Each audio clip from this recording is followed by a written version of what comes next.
నేను ఒక చక్కటి పాయసం చేసి చూపించబోతున్నానండి. అది కొబ్బరి పాలతో సగ్గుబియ్యం, పెసరపప్పు, కొబ్బరి పాలు వేసి చేసిన పాయసం చేసి చూపించబోతున్నాను మీకు ఈరోజు. కిచెన్ ఈరోజు మీకు నేను ఒక చక్కటి స్వీట్ చేసి చూపించబోతున్నానండి. పాయసం అది ఏంటంటే సగ్గుబియ్యం, పెసరపప్పు, కొబ్బరి వీటితో ఒక చక్కటి పాయసం చేసి చూపిస్తానండి మీకు నేను. దానికోసం నేను ఒక కొబ్బరికాయ తీసుకున్నానండి. కొబ్బరి పాలతో చేస్తాను నేను. దీనికోసం ఒక కప్పు పెసరపప్పు, ఒక కప్పు సగ్గుబియ్యం, ఒక కప్పు షుగరు తీసుకున్నానండి. ఇప్పుడు ఈ పెసరపప్పు, సగ్గుబియ్యం రెండు ఒక 2 అవర్స్ బాగా వాటర్లో నానబెట్టుకోవాలండి.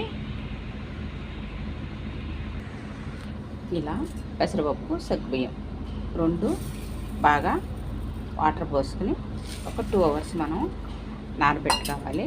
ఇవి బాగా నానిన తర్వాత పెసరపప్పును ఉడికించుకోవాలన్నమాట. ఫస్ట్ ఇలా కొబ్బరి తురిమేసుకుని దాంట్లోంచి కొబ్బరి పాలు తీసుకుని పెట్టుకోవాలి. చాలా టేస్ట్గా ఉంటుందండి. అలాంటి కొబ్బరి పాలతో చేసే ఈ పెసరపప్పు, సగ్గుబియ్యం పాయసం మీకు నేను ఇవాళ చేసి చూపిస్తాను.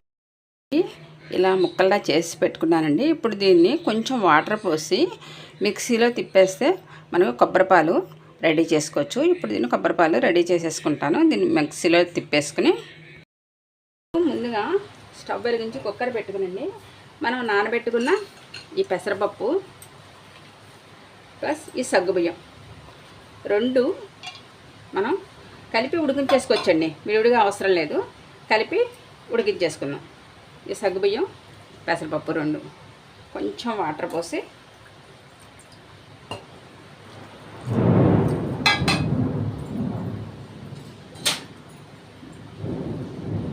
ఇవి రెండు ఒక 4-5 విజిల్స్ వచ్చేంత వరకు మనం ఉడికించేసుకుందాం. ఫస్ట్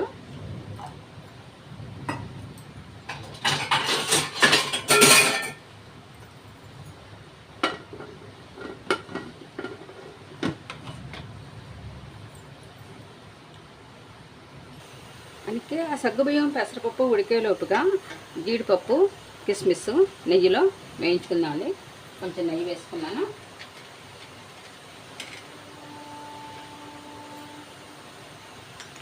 జీడిపప్పు,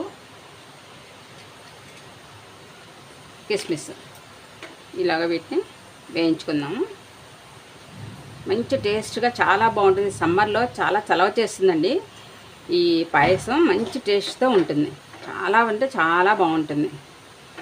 ఇవి దోరగా వేయించేసుకుందాం. జీడిపప్పులు, కిస్మిస్లు వేగిపోయాయండి. వీటిని మనం పక్కన పెట్టేసుకుందాం. ఇప్పుడు ఇది ఉడికిపోయిందండి బాగాను.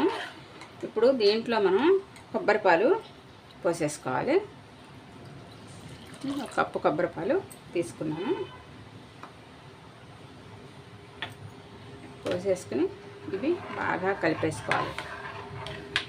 చూసారా ఎంత బాగుందో. సమ్మర్లో చాలా చలవ చేస్తుందండి ఈ పాయసం. మంచి టేస్ట్ కూడా ఉంటుంది.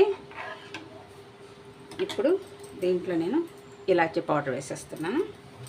ఇలాచీ పౌడర్ వేసేసి ఒక్క 2 నిమిషాలు దీన్ని మరగనిద్దాం. మనం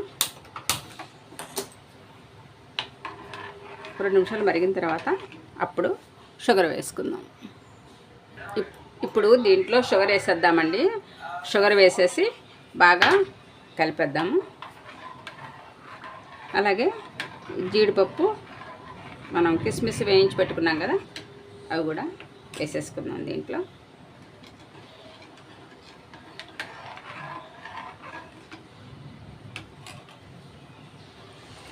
ఈ నేతితో పాటు వేసేస్తే చాలా బాగుంటుందండి.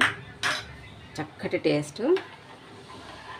ఈ సగ్గుబియ్యం, పెసరపప్పు, కొబ్బరి పాలతో చేసిన పాయసం మీరు కూడా తప్పకుండా ట్రై చేయండి. నాకు ఈ వీడియోస్ అన్నీ నచ్చితే కనుక లైక్ చేయండి, షేర్ చేయండి, సబ్స్క్రైబ్ చేయండి. తప్పకుండా మీరందరూ నన్ను ఎంకరేజ్ చేయండి. ఉడికిపోయిందండి. మనం స్టవ్ ఆఫ్ చేసేసుకుందాం. ఇంకా దీన్ని బౌల్లోకి తీసేసుకున్నాము. ఎంతో చక్కటి వెరైటీ సగ్గుబియ్యం పెసరపప్పు కొబ్బరి పాలతో చేసిన పాయసం అండి. ఆరోగ్యానికి ఆరోగ్యం, మనకి శరీరానికి చాలా చలవ చేస్తుంది. చక్కటి రుచితో పిల్లలకి పెద్దవాళ్ళకి అందరికీ కూడా ఎంతో నచ్చే చక్కటి పాయసం. ఇదిగోనండి, పెసరపప్పు సగ్గుబియ్యం కొబ్బరి పాలతో చేసిన పాయసం రెడీ అయిపోయింది. మీరు కూడా తప్పకుండా ట్రై చేయండి.